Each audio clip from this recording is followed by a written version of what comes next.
down how to use an actual landscape tree or shrub and then use it, decorate it, and then bring it in the house, and then how to transition it back out. So if you got a minute or two, we'll go over maybe 5 minutes. I'll give you the quick lesson on that. Living trees, the difference, living trees they've got the roots still. So they usually aren't as shapely, so these have been sheared and shaped to be the perfect tree shape. These would be more natural. The most common is going to be your spruce, Bed Albert spruce, Colorado spruce, Baccarat spruce. There's a lot of different varieties. The Nordmans, the noble firs, and the Douglas fir, those are not going to, you're not going to find those as a living Christmas tree because they don't grow out here. They're just made to ship around the country in mass production, and there's hundreds of acres of nothing but different kinds of rolling hills of Christmas trees. They're grown kind of like corn in rows. They go and harvest them and they replug a new one. These are actually grown to be more root structure. It's all about the roots. If the roots are healthy, then the top is going to take. But you could easily decorate, let's say this Bed Albert spruce. The secret with these is don't keep them in the house from now until the new year. About 7 to 10 days is as long as you want to keep a living tree in the house. Because what happens is it starts to wake up. It starts to actually flush growth. The sap starts to flow in it. And so you want to keep it in a short distance time. It likes to be outside, it likes to be cold. Equally, a lot of folks will take this, decorate it, put it on a deck, on a patio. They'll enjoy it, but it's out there, and then they'll bring it indoors the week prior to all the parties. When you take it back outside, you need to allow it to adjust to be cold again. It's got to get used to that cold again. And so the sap has started to wake up. You take it back outdoors after it's all done, first of the year, December 26th, whenever. Keep it up against the south-facing wall, because your house throws off an amazing amount of heat. That'll keep it just insulated enough that it'll get used to that cold. You keep it out there for about a week. Let it adjust. Keep it underneath the patio, underneath a deck or a covering in some way. It allows it to keep the frost off of it. It allows it to adapt and get used to that cold again. Keep it there for about a week. Keep it watered, and then go plant it. It will be perfectly fine in the cold. It likes that. It wants to be cold. These trees go down to minus 40 or maybe it's even minus 60 degrees. It's some crazy man cold. They like to be cold.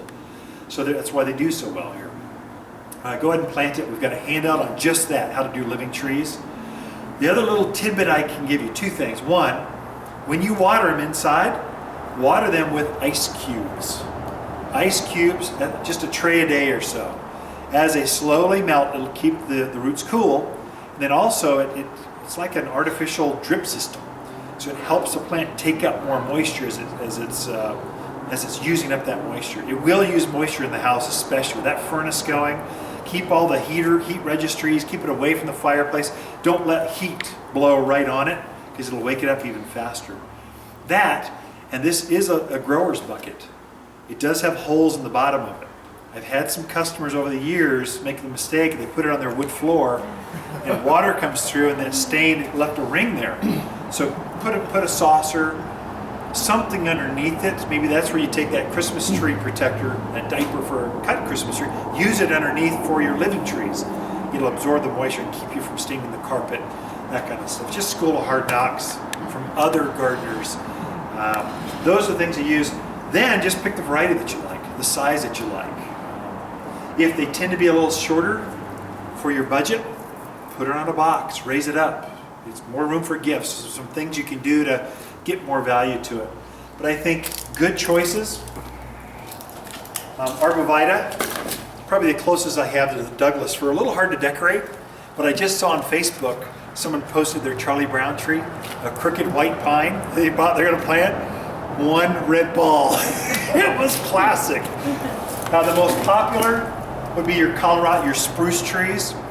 I really like this one. This is a Norway spruce. It's related to the Colorado spruce, but these are super green. There's no other spruce that has that kind of green to it. More your Colorados are trend more towards the blue sides. Even the green spruce look kind of have that blue hue. This is a true bright Kelly green that's very striking out in the yard, very fresh. This is its color all the time. Central leader, big swooping branches. So don't let it confuse you. This will turn out to be a 30, 40 foot tree with 12 foot branches that swoop down. So it's going to take up some real estate out in the yard. There's a lot of different choices you can play with. We've got them all the way from the native pinyon pines to Austrian pine. It's probably the most popular of the Christmas tree looking, this time of year, the most popular pine. There's a lot of choices. One will call to you over the other ones, but you all treat them all the same. In for about a week to 10 days, back out for about a week, let them get used to the cold, then plant them.